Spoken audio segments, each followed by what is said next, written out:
Olá, você ligado no Notícias Agrícolas, eu sou Guilherme Dorigatti, nós damos sequência à nossa programação do Realidades da Safra, seguindo acompanhando o desenvolvimento e os prejuízos nessa safra de milho, a segunda safra aqui no Brasil. Dessa vez nós vamos lá para a região norte do Paraná para acompanhar como é que está o desenvolvimento dessas lavouras que foram afetadas tanto pela falta de chuvas como também pelas geadas. Para conversar com a gente sobre esse assunto, a gente recebe aqui o Rodrigo Tramontina, ele que é presidente da AssoSoja, já está aqui conosco por vídeo. Então seja muito bem-vindo, Rodrigo. É um prazer tê-lo aqui mais uma vez em Notícias Agrícolas. Obrigado, Guilherme. O prazer é meu poder colaborar com a agricultura brasileira. Rodrigo, da última vez que a gente conversou aqui no Notícias Agrícolas, lá no final de maio, você já destacava, as perdas grandes de produtividade nessa safra em função de falta de chuvas nesse ciclo. Mas de lá para cá, novos problemas apareceram, as geadas chegaram com força aí na região também, né? Pois é, foi uma tragédia anunciada, né? Nós tivemos aí um período de atraso de plantio para a cultura de milho safrinha, devido ao atraso também de plantio da soja, né? Então, essas áreas foram plantadas atrasadas e fora de uma janela que é ideal já para o milho. Então, já começou com esse prejuízo. Após isso, nós tivemos aqui na nossa região 72 dias de seca, onde as temperaturas para os meses de março, abril e maio foram mais altas do que o normal. Então, mais a seca, mais as temperaturas altas, nós tivemos ainda 3 geadas seguidas agora no mês de julho. Muitas das nossas lavouras estavam em meia grana, né? Tinha milho aqui, para quem entende, na fase pamonha. 80% da área nossa aqui no Paraná foi plantada dentro do mês de março. Então, dependendo do híbrido, né, dependendo do ciclo desse material, ela estava até mais atrasada ainda do que meia grana. Então, são áreas que não vão produzir mais 20% do esperado, né? Eu estou com 320 hectares colhidos, eu estou com 22% da minha produção em relação à mesma área do ano passado. Então, você pega aí o Paraná com 2,5 milhões de hectares de safrinha, né? Se a gente projetar o que vem acontecendo aqui nas primeiras colheitas aqui no norte, eu acredito que a nossa perca vai ser de 10 milhões de toneladas. A gente tinha uma previsão aí de 14, 13 milhões de toneladas. Então, veja bem o tamanho do prejuízo aí que está para estourar, né? E é um dano irreversível. O Brasil, esse ano, ficou um plantio de milho safrinha aí entre 15 até 16 milhões de hectares. A gente tinha uma expectativa aí de 80 milhões de toneladas. Eu acredito aí num prejuízo próximo a 40%. Eu não acredito mais em 55 milhões de toneladas no Brasil. Então, para nós aqui, no Paraná especificamente, historicamente, está sendo a maior perca. Eu, com 30 anos de profissão ligados ao agro, eu nunca vi um negócio desse, né? Plantio atrasado, seca de mais de 65, 70 dias. Então, isso vai acarretar um prejuízo gigante financeiramente falando. Nós temos aí números, né, que chegam a 13 bilhões de prejuízo só aqui no Paraná. Aí vem, do outro lado, as pessoas falam, mas o milho aí está com 130% de aumento em relação ao mesmo período do ano passado. Ok, mas tem que ter milho para vender. E tem outro porém, o mercado esse ano ele saiu muito amarrado com contratos, né, Guilherme? A gente tem aí contratos de 28 até R$45 que ditam 60% do negócio. O agricultor hoje amarra, né, seu custo de produção em contrato. E o que fazer? O que fazer agora é pagar o washout, né? Que é a diferença do preço do milho hoje para o preço do milho que você fez em contrato. Então, não tem como escapar. Então, infelizmente, aqui para nós as notícias não são boas. Essa última geada que foi a semana passada acabou de jogar a pá de cal. Existiam, sim, algumas áreas, nas lavouras que são plantadas mais nos altos, né, nas regiões de mais alta altitude. Essas, nas primeiras geadas, elas não haviam sido afetadas. Porém, semana passada veio uma aqui muito, muito severa. Eu tive temperaturas na minha sede de menos 3,7. Né? A gente tem estação meteorológica em todas elas, o Clube Field, que facilita muito esse monitoramento e colabora com os seus resumos, né? Com os seus relatórios, para a gente acelerar o processo de seguro. Então, a estação meteorológica foi uma ferramenta fantástica que até então a gente não vinha usando dessa maneira, né? Olha, eu tenho aí uma visão de diminuir, sim, a lucratividade, não tem mais jeito. Os seguros estão fazendo as vistorias dentro das possibilidades, estão fazendo, sim, os sinistros e liberando as áreas de acordo com a entrada da colheita, né? Você não pode colher se você não tiver a vistoria do sinistro, né? Então, eu acredito, sim, numa perca muito maior de 60%. Eu acredito numa perca só aqui no Paraná de 10 milhões de toneladas, tá? E não 6, 7, como haviam sendo divulgadas por aí, tá, Guilherme? Rodrigo, você tocou num ponto importante, né? Esse produtor que teve esses efeitos na sua lavoura, que está registrando essas perdas, é importante ele buscar esse acionamento do seguro, fazer essa vistoria antes de mexer nessas áreas, antes de partir para a colheita, né? Existe um protocolo, né? Esse protocolo você tem que seguir. Após que você registra a cédula do seguro, você tem lá um protocolo que é inadmissível para as seguradoras você não cumprir. Então, antes, como sugestão, né? Antes de qualquer mecanização para a colheita, acione as seguradoras, espere o fiscal dar um pulo lá na lavoura, ele vai fazer a vistoria e vai passar para vocês aí a situação do agravamento. Porque eles estão fazendo um agravamento, né? Porque antes a vistoria havia sendo feita para seca. Então, concordam comigo que a geada veio e agravou a situação. Então, o laudo que servia para seca não serve mais para geada. Então, é um outro laudo. Então, não bobeiem, tá? Sugestão aqui de agricultor para agricultor.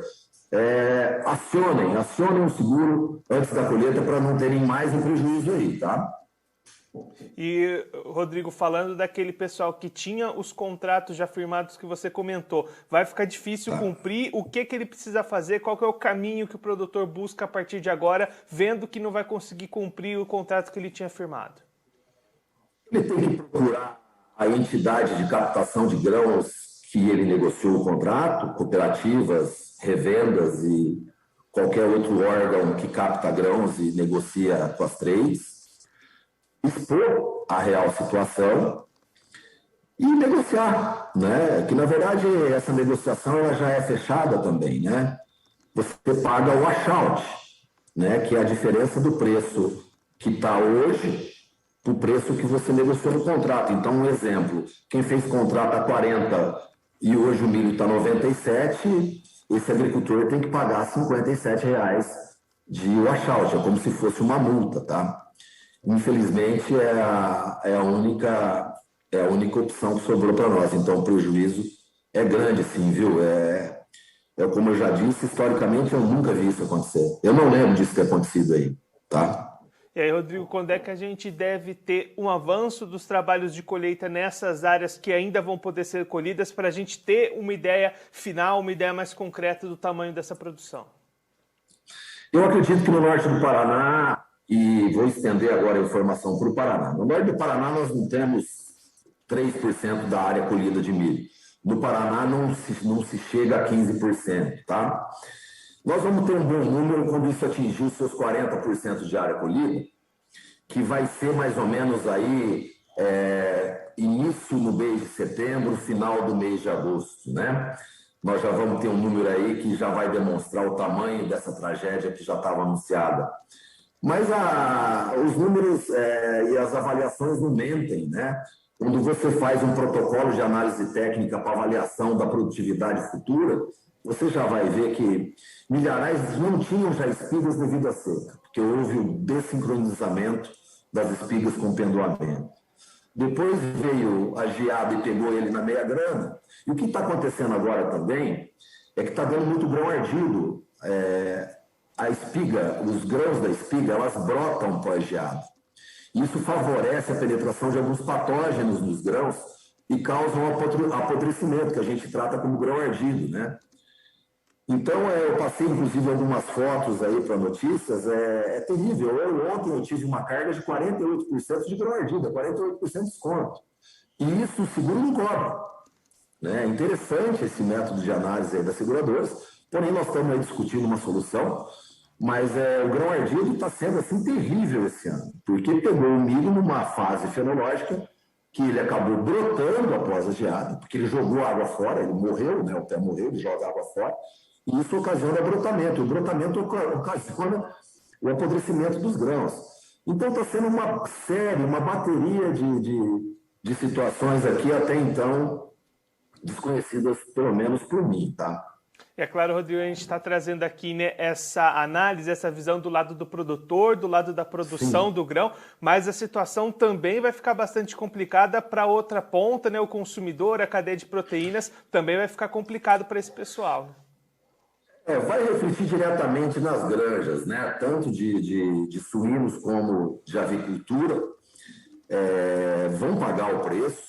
Né? Eu não sei quanto que isso vai chegar na ponta para o consumidor, porque se você colocar 130% de aumento no preço do milho, se isso refletir em 130% de aumento na carne, alguma coisa aí vai ter que mexer. Existem aí uma movimentação, já existe uma movimentação para importação de grãos, né, de milho lá da Argentina, porém não supre, não vence. O nosso estoque está baixo, o estoque de passagem. Então, o reflexo vai chegar, infelizmente, na ponta para o consumidor final, para o cidadão brasileiro aí, tá? E para a gente pensar na sequência, Rodrigo, como é que estão as previsões, as expectativas para o plantio da próxima safra de soja, para, de repente, tentar antecipar esse plantio e evitar todo esse atraso que a gente viu nesse ano? O brasileiro, o agricultor, não desiste nunca, né, Guilherme? Nós estamos aqui jogando calcário, jogando gesso, fazendo fosfatagem, condicionando o solo, aonde compactou, estamos escarificando, estamos deixando ele pronto para a gente entrar aí entre a primeira e a segunda quinzena de setembro, no máximo, com força total para a grande cultura do agricultor, né? Aqui no norte do Paraná, que é a cultura da soja, a cultura rainha, né? Que realmente deixa as maiores margens de lucro. Eu acredito que o agricultor acabou não fazendo um grande número de contratos com a soja, portanto, ele vai conseguir ter uma boa precificação, hoje aí acima de R$150, né, Guilherme? Então, nós estamos se preparando, sim, e a memória do agricultor é uma memória positiva, a gente deixa o passado de tragédia para trás, porque senão, como é que a gente faz? Então, desenhar sem borracha, a agricultura é isso daí. Né? A gente não pode apagar os erros do passado, porém, a gente tem que conviver com eles e rumar forte agora para a grande cultura, que é a cultura da soja, com força total. Os investimentos estão altos e nós vamos jogar duro para tentar obter as maiores produtividades que podem ser alcançadas. Rodrigo, muito obrigado pela sua participação, por ajudar a gente a compreender todo esse cenário para as lavouras de milho aí no estado. Se você quiser deixar mais algum recado, alguma mensagem final para quem está acompanhando a gente, pode ficar à vontade. Para mim é um prazer estar com vocês da Notícias Agrícolas, Guilherme. Agradeço muito poder participar e colaborar. A agricultura nos traz essa insegurança, porém, sem agricultura, nós brasileiros não conseguimos sair positivamente do modelo econômico que a gente gesta por aqui. Vamos em frente e nós, agricultores, estamos aqui e não vamos desistir nunca. Contem conosco. Rodrigo, mais uma vez, muito obrigado. A gente deixa aqui o convite para você voltar mais vezes, a gente trazer o balanço final dessa safra de milho e também acompanhar como é que vai começar a soja por aí. Muito obrigado. Beleza, fiquem com Deus todos. Tchau, tchau. Esse, o Rodrigo Tramontina, ele que é presidente da AssociSoja, conversou com a gente para mostrar como é que estão as lavouras de milho segunda safra lá no Paraná, lá na região norte do Paraná e no estado como um todo, uma situação muito complicada para o produtor paranaense nesse momento. Rodrigo destacando que houve atraso no plantio dessa safra, então só já na largada já se perdeu um pouco do potencial produtivo. Depois foram cerca de 72 dias sem chuvas lá na região norte do Paraná, o que também prejudicou bastante o início do desenvolvimento dessas áreas. e aí para terminar o serviço, 3 geadas seguidas no mês de julho, especialmente a última da semana passada, causando bastante prejuízo e derrubando muito os índices esperados de produção e de produtividade. Rodrigo apontando que as produtividades devem ficar em torno de 20% apenas daquilo que era esperado. Na própria propriedade dele, é esse o índice em comparação com a safra passada que ele vem encontrando nas primeiras áreas de milho, uma expectativa para o estado do Paraná como um todo, de uma perda de 10 milhões de toneladas na colheita, que era estimada inicialmente entre 13 e 14 milhões. Então, uma perda muito grande para essa safra de milho. Vai impactar bastante no mercado, nos preços, vai impactar bastante no resto da cadeia consumidora, a produção de proteínas, de frango, de suínos, e principalmente no bolso do produtor, que vai deixar de ganhar dinheiro nesse momento de preços bons para o milho e ainda vai ter que buscar renegociação dos seus contratos, pagar multa pela falta de entrega de produto, uma situação bastante complicada para o produtor paranaense nesse momento. Apesar de toda essa dificuldade, Rodrigo destacando que o otimismo e o ânimo do produtor não se abala, as atividades de preparação para a próxima safra de soja já estão acontecendo, manejo de solo, preparação para deixar tudo prontinho, esperando conseguir realizar esse plantio da próxima safra mais cedo, até no máximo a segunda quinzena de setembro, para evitar justamente todo esse problema de atraso, contando, claro, com a ajuda da chuva para ela chegar na hora certa e ajudar nessa situação. Bom, eu fico por aqui, mas você que está acompanhando o Notícias Agrícolas, também não deixe de participar. No próximo dia 10 de julho, nós aqui no Notícias Agrícolas vamos trazer um material especial com o professor Alexandre Gazzola, trazendo boas técnicas, boas práticas de plantio, pensando justamente nessa preparação, nesse planejamento para a próxima safra de soja 21-22, que vem aí pela sequência. Entre no nosso site, procure lá direitinho todas as instruções para se inscrever na atividade, no curso, também mandar as suas perguntas para o Alexandre Gazzola responder aqui para você. Fico por aqui, mas a nossa programação continua, então fique ligado no Notícias Agrícolas. Participe das nossas mídias sociais, no Facebook, Notícias Agrícolas, no Instagram, @Notícias Agrícolas e em nosso Twitter, @Noteagri. E para assistir todos os vídeos, se inscreva no YouTube, na Twitch, no Notícias Agrícolas Oficial.